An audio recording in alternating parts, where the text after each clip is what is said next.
for those that continue to seek improper and illegal entry into this country, be forewarned. This is a new era. This is the Trump era.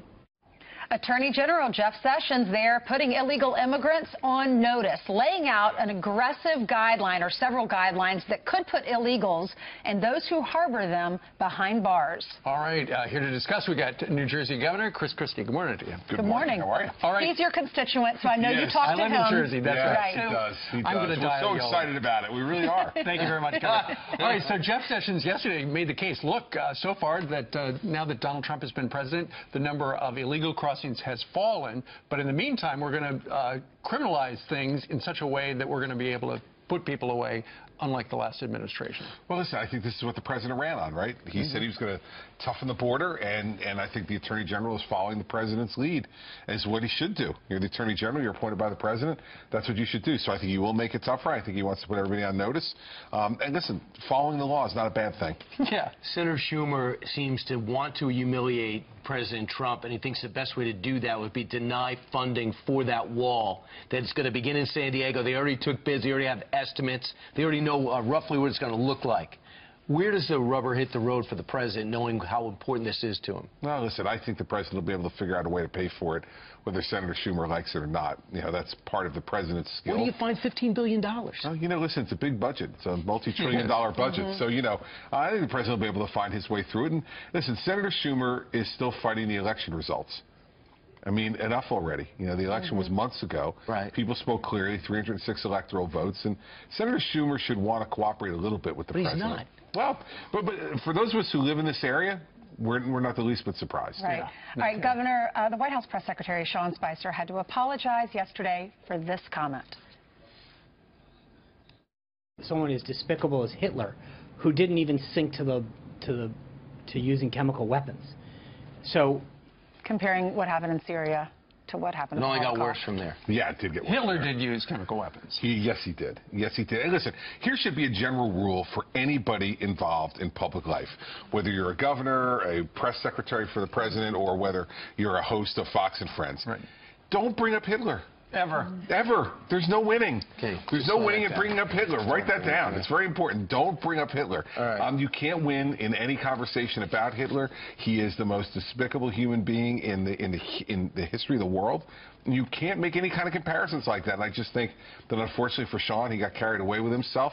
I'm glad he apologized, but you just, given all that experience, you should know better. Definitely deserves criticism, of course, but is the mainstream media, I mean, this is their headline. They're talking about it constantly. Well, listen, this is the game we play. And so if you're the White House press secretary, you know that. He deals with the mainstream media every day from behind that podium. Listen, he made a mistake. He apologized for it.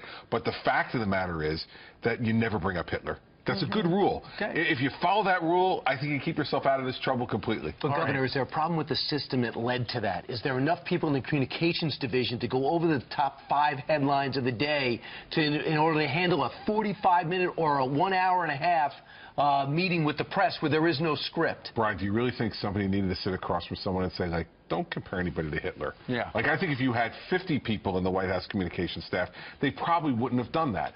That's why it's a mistake. Right? He made a mistake, and so now, you know, he apologized for it, and I think people move on. In all fairness, that has to be the hardest job. Could you imagine being in the hot seat every day? Actually, he would have no problem with that. I've seen that here at Town Hall. Listen, it's a tough job. And then the fact is, though, that, you know, I don't believe Sean meant anything by it. You know, and I certainly don't think he's discriminatory in any way. I don't think that's who Sean Spicer is. But your job is to be out there every day speaking for the President of the United States.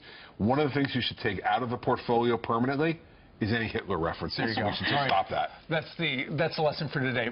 Listen, I know that United, one of the big hubs, is in your town of Newark, New Jersey. You're calling on airlines to stop with the overbooking thing. Well, what I really am saying is to the Trump administration and to Secretary Chow, you can do something really important here.